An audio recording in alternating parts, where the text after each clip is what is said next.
Vierges, je vous retrouve pour votre guidance sentimentale du mois de mars. On va regarder les 2 premières semaines, la première quinzaine, donc du 1er au 15. Je vous invite aussi tout de suite à regarder, j'ai fait une guidance, un tirage ou une guidance concernant le point de vue de votre autre. C'est un tirage intemporel pour le point de vue de votre autre, donc vous pouvez le retrouver facilement dans le déroulé sur ma chaîne ou dans une playlist. Je les ai fait juste avant ces tirages-là, donc vous pouvez les retrouver très rapidement. Donc on voit le point de vue de votre hôte par rapport à votre vie sentimentale, comment votre hôte vous perçoit votre situation, ou où il ou elle en est dans sa situation. Donc ça peut évidemment totalement compléter votre guidance à vous pour voir si ça correspond. Je vais utiliser le tarot, je vais faire un tirage de 3 sur 3, vous savez qu'on peut lire un petit peu dans tous les sens, et en fin de tirage on ira prendre quelques cartes d'oracle pour avoir des messages complémentaires. Voilà, et bien sûr les guidances nouvelle lune et les guidances de la semaine sont en ligne. Là on est vraiment sur une nouvelle lune avec des nouveaux départs, des renouveaux, des ouvertures, des commencements, donc n'hésitez pas à jeter un œil à tout ça. Allez, on est parti pour vous les Vierges. Votre guidance sentimentale du 1er au 15 mars. On est parti. Allez, pour les Vierges, guidance sentimentale du 1er au 15 mars. Hop. Et une dernière. Hop là. Hop. Alors, je sois bien dans le cadre. Est-ce que tout est dans le cadre là? Oui, parfait. On peut même descendre encore un petit peu. Hop là, allez, on est parti avec le tarot. Première ligne, hop, paf. Oh, bah, on commence 2 de coupe. 2 de coupe, chariot et le 4 d'épée. Alors vous, là, les Vierges, on voit qu'on est sur un lien très fort, un lien d'âme, hein, même avec ce 2 de coupe.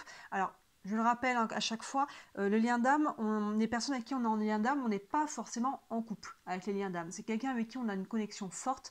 Des fois, ça peut être la famille, ça peut être un ami, une amie qui va nous accompagner. On sait qu'il y a une connexion forte. Là, on est sur du sentimental. Donc, on voit qu'il y a quand même quelqu'un avec qui vous avez une connexion forte. Donc, ça peut se traduire sur le sentimental. Il y a peut-être des personnes qui sont déjà en couple avec cette personne. Vous avez pu faire une nouvelle rencontre là. Puis, alors, vous pouvez avoir quelqu'un dans le cœur aussi. Hein, évidemment, c'est valable que vous soyez en couple ou célibataire, avec qui vous sentez qu'il y a une connexion forte. Maintenant, est-ce que ça doit se transformer en relation de couple sentimental ou non, si vous êtes encore célibataire, ça peut dépendre de chacun d'entre vous. Mais là, on voit qu'il y a quelqu'un avec qui il y a une relation d'âme. Hein. Vous pouvez déjà être en couple ou que c'est quelqu'un qui vous a tapé dans l'œil. Par rapport à ça, on voit que les choses avancent. Hein, là, avec le chariot, on peut poser des actions, on peut, si c'est quelqu'un qu'on a dans le cœur, on peut aller faire un mouvement vers cette personne ou cette personne peut venir vers nous. On peut entrer en relation aussi évidemment. Si on est en couple, on peut évoluer un peu plus dans son couple, on peut faire des choix, on peut, vous voyez, aller voir comment on peut aller un petit peu plus loin dans cette relation. En tout cas, ça avance, les choses, il y a du mouvement. D'ailleurs, on a le 4 d'épée qui nous montre là, par contre, qui met un petit peu comment dire, pas un stop, mais ça calme un petit peu ce chariot qu'on a juste avant, là, avec ce 4 d'épée qui a besoin de repos. Donc par rapport à ça, il y a des choses qui peuvent peut-être aller vite, du coup peut-être trop vite pour certains d'entre vous, vous voyez. Donc là, on a peut-être besoin de se mettre un petit peu en retrait, de se mettre au repos, de souffler un petit peu, peut-être pour réfléchir, peut-être parce qu'il y a eu peut-être beaucoup de mouvements ces derniers temps, hein, pour les personnes qui sont peut-être en couple et qui ont eu des mouvements dans le couple, peut-être que, je sais pas, on a déménagé, peut-être qu'on a fait des choses comme ça, on a peut-être besoin de se reposer, hein, vous voyez, et pour les célibataires ou autres aussi, ça peut être, voilà, le besoin de se mettre un petit peu au repos, en retrait, ça peut être ensemble aussi, hein, pourquoi pas, hein, il y a pu y avoir un peu des choses, peut-être en couple, du mouvement, et on a besoin maintenant de se calmer un petit peu, si on a, je sais pas, fait vraiment des choses qui nous ont pris de l'énergie, on peut se calmer, que ce soit en solo ou en couple pour ceux qui sont en couple. On continue, on va aller voir plus loin. Le 7 de bâton, le 5 de coupe et le 5 de pentacle. On en voit un peu plus par rapport à cette carte-là. On a le 7 de bâton. On voit ce personnage qui se met dans sa bulle. Vous voyez avec les bâtons qui peuvent essayer de l'atteindre, mais là, elle se met dans sa bulle pour se protéger, pour retrouver le calme, la sérénité. Donc vous voyez, ça fait déjà écho à cette carte-là. Là, elle est dans un nid, là, elle est dans une bulle. Là, elle n'est pas forcément attaquée. Là, elle est peut-être un peu attaquée. Alors, attaquer, ça peut être un grand mot. Hein. Il peut y avoir des agressions un peu extérieures, mais ça peut être tout simplement des tensions. Ça peut être, voilà, le brouhaha. Ça peut être un ensemble. Mais vous voyez, là, il y a besoin de se mettre en retrait. Par rapport, peut-être, à cette relation, hein, savoir soit s'il y a pu y avoir des tensions avec cette personne-là, il y a pu y avoir des blessures, il y a pu y avoir peut-être une crise, soit c'est, comment je voulais dire, oui, pardon, par rapport à cette personne-là de toute façon, parce qu'on voit que c'est en lien hein, quand on regarde la colonne, mais voilà, ça peut être aussi par rapport à des choses qui ont été vécues sans que ça soit dramatique non plus. Mais là, on a besoin en tout cas de se retrouver. Et on voit là, on a 2 5, le 5 de coupe, je vais les prendre ensemble, et le 5 de pentacle. Donc on voit qu'il y a eu quelque chose de lourd. Hein, on voit qu'il y a eu quelque chose qui a été... le 5 de coupe nous parle un peu de tristesse, les coupes on est sur l'émotionnel, et le 5 de pentacle, on a pu se sentir peut-être un peu isolé, rejeté. Hein, vous voyez, la notion de ne pas trop trouver les clés, pourtant la porte est là, la clé est là, mais on ne la voit pas, là on peut se sentir un peu seul. Donc on voit qu'il y a une charge là. Ces 2 cartes ensemble, les 2 5 ensemble, on voit qu'il y a une charge émotionnelle. Donc là, pour moi, il y a... on va de l'avant par rapport à ça, hein, parce qu'on a le chariot hein, par rapport au-dessus. Donc on voit qu'on avance par rapport à ça, on évolue, ça peut être une relation du passé, là, qui vous pesait, peut-être que vous sortez de quelque chose qui a été lourd, et là, hein, c'est pour ça qu'on a ces 2 cartes-là. Maintenant, on a besoin de se ressourcer, on a besoin de calmer un petit peu les choses, de se reposer, de s'isoler un petit peu pour aller digérer, pour aller voilà, sortir aussi la charge émotionnelle, pour aller un petit peu voilà, se reposer. C'est vraiment ça. Hein. Vous voyez avec le 4 d'épée qui est en repos, là, on a ce 5 de pentacle en dessous, ce côté finalement isolement, retrait, il peut vous être bénéfique pour pouvoir vous reposer. Vous voyez, il peut être subi, mais dans ce cas-là, essayez de le tourner au fait de prendre du temps pour vous. Hein. Mais on voit pour moi, cette charge-là, elle est encore présente, vu que ça sort, mais on va de l'avant par rapport à ça avec ce chariot. Vous voyez, il y a vraiment cette notion d'aller de l'avant et de se reposer pour pouvoir se remettre debout par rapport à cette énergie-là. Donc c'est quelque chose qui a pu être vécu en couple. Dans ce cas-là, ça peut faire écho à votre autre aussi qui peut être dans la même situation. Et si vous êtes célibataire, c'est probablement quelque chose dont vous venez de sortir, parce qu'on voit que c'est quand même encore assez chargé. Pour moi, je n'ai pas l'impression que ce soit quelque chose qui soit trop loin, ou même si c'est loin, c'est quelque chose qui était encore très présent, vous voyez, même si c'est une relation qui est ancienne, c'est quelque chose qui était encore très présent dans le moment où il y a pu y avoir récemment des blessures liées à ça qui sont remontées, vous voyez, mais on voit que c'est par rapport à un lien d'âme. Donc comme je disais, les liens d'âme, on n'est pas forcément en couple, on a pu être en couple avec les liens d'âme, et là quand on se sépare, s'il y a eu une séparation, c'est d'autant plus difficile parce qu'on sent qu'il y a une connexion forte, on sent qu'il y a une connexion qui est au-delà du cœur, au-delà du mental, et quand on se sépare, des fois il peut y avoir de la dépendance affective, hein, d'où la charge qui peut être là, plein cœur, le 5 de coupe, en se disant mais c'est pas possible, on est fait pour être ensemble, je sens qu'il y a quelque chose, on va se retrouver, enfin, vous voyez, il peut y avoir cette charge-là, alors qu'en fait, c'est pas parce qu'il y a un lien d'âme qu'on est voué à vivre toute sa vie avec cette personne-là. Donc là, vous voyez, il y a besoin là de prendre du recul, de se mettre dans sa bulle, de se prendre du repos pour justement avancer et libérer cette charge-là, prendre du temps pour vous là les vierges. C'est vraiment ça. On continue.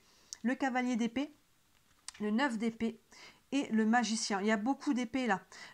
On retrouve donc là le cavalier d'épée qui fait totalement écho au chariot, cette notion d'aller de l'avant. Il peut y avoir un coup d'accélération par rapport à ça. Vous voyez, ça peut vraiment, le fait de vous mettre là dans votre bulle en retrait par rapport à ça, ça peut vous aider justement à aller de l'avant. Le cavalier d'épée, il sait ce qu'il veut faire, on est reste sur le mental, il a préparé son plan d'action, si on peut dire, et après, voilà, il pose des actions pour aller dans cette direction. Vous voyez, donc il sait ce qu'il doit faire, et là, il va poser des actions, et là, les actions, concrètement, ça peut être de vous mettre en retrait. Soit il peut y avoir une séparation, soit on peut faire prendre un temps chacun de son côté, parce qu'on a besoin de temps là pour gérer quelque chose, et si on n'est pas en couple, là, voilà, on sait que maintenant, il est temps de couper avec ça, il est temps d'aller de l'avant, et je ne peux pas rester, en fait, vous voyez, plein centre, on a ce 5 de coupe, je ne peux pas rester indéfiniment dans cette énergie, à un moment donné, il faut se relever. Il faut prendre le temps d'accueillir les émotions, il faut prendre le temps de libérer, chacun a besoin d'un temps différent, chacun gère différemment, mais à un moment donné, il faut en sortir, vous voyez, et là, on voit qu'il y a cette intention, parce que même si on a les cartes de retrait et de protection qu'on a quand même 2 fois ici, à un moment donné, on a deux cartes de mouvement aussi, de mouvement rapide qui fait qu'à un moment donné, on sait qu'il est temps maintenant d'aller de l'avant. Et vous voyez, sous ce 5 de coupe, on a le 9 d'épée qui fait totalement écho au 5 de coupe, même dans les couleurs de la carte, on voit ce personnage-là qui se prend la tête, qui peut, on voit un lit, je ne sais pas si vous voyez bien, en transparence derrière, on voit l'oreiller qui est là, donc il y a une notion, voilà, des choses qui vous prennent la tête, qui vous pèsent et qui peuvent vous empêcher de dormir. Hein. Et vous voyez, et cette carte-là, on voit qu'il y a le cavalier de coupe donc qui met une accélération par rapport à ça. Et dans la colonne aussi, on a le chariot et on voit qu'on va aller de l'avant par rapport à ça. Dans les deux sens, on voit qu'on va aller de l'avant par rapport à ça, qu'on veut quitter cette énergie là d'isolement et de tristesse. Et on sait que ça passe par d'abord prendre du repos, prendre du recul, retrouver la paix, la sérénité et le calme intérieur. Et derrière, donc si vous arrivez à vous mettre en retrait pour pouvoir aller libérer tout ça, regardez, on termine par vraiment une très belle carte, la carte du magicien, le 1, c'est l'ouverture, le commencement, le nouveau départ, on envoie les prémices de quelque chose de nouveau qui vient à vous, avec ce personnage qui manipule les nouvelles énergies, vous voyez, pour créer quelque chose de nouveau. Donc là, on envoie les prémices, vous voyez, donc c'est vraiment encourageant. Vous êtes en train de clôturer un cycle. Je disais au début, je sais plus, il me semble que je l'ai dit, que là, on est sur vraiment une nouvelle lune qui incite à avoir du renouveau, des nouveaux départs, mais qui dit renouveau, dit clôturer un cycle. Les pleines lunes, là, des 2 premières pleines lunes de l'année qu'on a eues, étaient vraiment des pleines lunes de fin de cycle. Donc après, sur les nouvelles lunes, ça invite au renouveau. Vous voyez, donc il peut y avoir plusieurs cycles de lune jusqu'à ce qu'on arrive à poser, à faire toute la démarche. Évidemment, ça ne se fait pas forcément qu'en 2 semaines, évidemment, surtout quand il y a une charge émotionnelle, mais on voit qu'on avance un petit peu plus à chaque fois au fur et à mesure de ces pleines lunes qui marquent les fins et les nouvelles lunes qui marquent les renouveaux. Donc vous voyez, vous êtes invité là à aller clôturer quelque chose. Ça passe par une libération émotionnelle, accueillez vos larmes, pleurez, hurlez dans votre oreiller, tapez dans l'oreiller, allez courir, allez voyez, taper dans un sac de sable si vous faites de la boxe, voyez, ce genre de choses qui peuvent libérer les charges émotionnelles. Voilà, pleurez votre vie dans votre lit sous la douche, accueillez, vous allez vous sentir plus légère, vous allez mieux dormir, léger. Il y a vraiment une charge émotionnelle à libérer et ça va prendre de vous retrouver un petit peu en solo, au calme. Au calme, on prend du temps pour soi, ça peut être subi là avec ce 5 de pentacle, on peut vraiment se sentir isolé, rejeté, abandonné, mais en fait là vous avez besoin en ce moment de vous retrouver. Donc on prend soin de soi, on va marcher un petit peu, on prend un bain, on lit, on regarde un film Netflix sous la couette, on prend du temps pour soi en fait. Là il y a besoin de soi pour libérer la charge émotionnelle et on voit que c'est en lien avec une relation qui a pu être forte ou qui est forte actuellement et que pour le moment on est dans la charge émotionnelle, donc peut-être que les choix viendront plus tard ou peut-être qu'il y a déjà des choix qui ont été mis en amont et là on est dans la digestion de ces choix, mais regardez derrière, on voit qu'il y a quelque chose de nouveau, un nouveau cycle qui vient vers vous. Donc courage les vierges, on traverse tout ça, on prend soin de soi, bienveillance avant tout. Je vais prendre quelques cartes d'oracle. On va commencer avec le tarot des archanges pour avoir un message. Un message pour les vierges concernant la vie sentimentale du 1er au 15 mars. Hop là. Donc là, la nouvelle lune, elle a commencé le 20 février, donc on est jusqu'à début mars, jusqu'à la première semaine de mars, la nouvelle lune. Donc vous voyez, c'est ça, on voit un petit peu, vous êtes entre première quinzaine de mars, la pleine lune aura lieu en plein milieu de la quinzaine. Donc on est vraiment sur ce côté fin, renouveau. Allez, un message pour les vierges pour la vie sentimentale du 1er au 15 mars. On a le chevalier de Michel, on retrouve le cavalier d'épée. Il est temps de passer à la vitesse supérieure. La logique doit l'emporter sur les émotions, changement soudain. On a 2 fois cette carte en fait, qui a 2 noms différents parce que là on est sur 2 jeux différents. Là il appelle le chevalier de Michel, mais c'est le cavalier d'épée. On a 2 fois cette notion encore une fois, et du coup on a 3 fois avec le chariot, cette énergie d'aller de l'avant. Il est temps de passer à la vitesse supérieure, il est temps d'avancer, il est temps de sortir de cette énergie-là, continuez de libérer ce qu'il y a à libérer, mais faites-le. Ne le mettez pas à demain de lâcher les charges émotionnelles, ne le mettez pas sous le tapis, parce que sinon vous allez rester d'autant plus longtemps là-dedans. Il est temps d'avancer par rapport à ça. La logique doit l'emporter sur les émotions, parce que je vous disais, le cavalier d'épée, on est sur le mental aussi, donc il a préparé son plan et maintenant il pose les actions. L'émotion, maintenant on la met de côté et on sait ce qu'on doit faire, on va trancher, on y va. Changement soudain. Oui, il peut y avoir vraiment un coup d'accélération. Il peut y avoir un mouvement dans la situation, mais je pense qu'il vient de vous, pour beaucoup d'entre vous. On va prendre une carte des anges de l'amour, comme on est quand même dans ce thème. Une carte pour les vierges concernant la vie sentimentale du 1er au 15 mars. Hop là.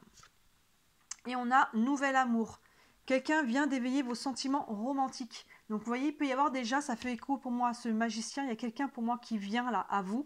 Et c'est peut-être aussi, peut-être que cet lien d'âme, c'est pas le lien que vous êtes en train de quitter. Il y a peut-être quelqu'un qui est déjà dans votre énergie et qui est peut-être déjà rencontré d'ailleurs et qui va vous pousser à aller libérer ce qui reste à libérer pour pouvoir accueillir cette nouvelle relation. Hein, vous voyez, pour chacun d'entre vous, cette personne peut déjà être là, mais on voit qu'il y a quelque chose de nouveau là qui vient à vous, mais pour l'accueillir, il faut libérer ce qu'il y a à libérer là.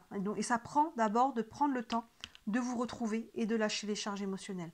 On va prendre une dernière carte avec les réponses angéliques. Une réponse pour les vierges concernant la vie sentimentale du 1er au 15 mars. Hop là. Et on a un oui. Donc vous voyez comment ce oui vous parle. Est-ce que je dois aller de l'avant? Oui. Est-ce que je dois quitter cette personne? Oui. Est-ce que je vais retrouver l'amour? Oui. Ça peut être vraiment selon votre question. Vous voyez comment ça vibre pour vous, ce oui. Hein, mais il y a vraiment quelque chose de cet ordre-là. N'hésitez pas, je vous avais fait en tout début d'année, vous pouvez retrouver dans la playlist, toutes les playlists, j'avais mis dans janvier, février et mars, j'avais fait une playlist, une vidéo pour la guidance sentimentale du premier trimestre. On voyait janvier, février, mars. Donc là, ça vous permettra de voir mars aussi, de compléter ce tirage-là, de voir si ça fait écho et du coup, vous verrez mars de manière générale, parce que là, on n'est que du 1er au 15. Ça peut vous donner un complément un petit peu par rapport à tout ça. Donc voilà les vierges, dites-moi toujours en commentaire hein, comment ça vous parle, ça m'intéresse toujours d'avoir vos retours. Si vous voulez me soutenir, s'il vous plaît, merci de liker cette vidéo et de vous abonner à la chaîne, c'est ce qui m'aide le plus, c'est ce qui m'aide à me faire connaître. Et évidemment, si vous voulez une guidance privée pour aller plus loin, voir un peu comment ça va évoluer, n'hésitez pas à me contacter hein, sous les vidéos, vous avez mon mail et vous avez mon site internet avec tous mes services. Je propose des guidances juste à la question, des séances de questions, la roue astrologique qui est très complète. Voilà, il y a pas mal de choses, n'hésitez pas à jeter un œil et à me contacter. Voilà pour vous les vierges, ben écoutez, je vous souhaite une très belle première quinzaine de mars, un très beau mois de mars même déjà tout entier et je vous dis à très bientôt. Ciao.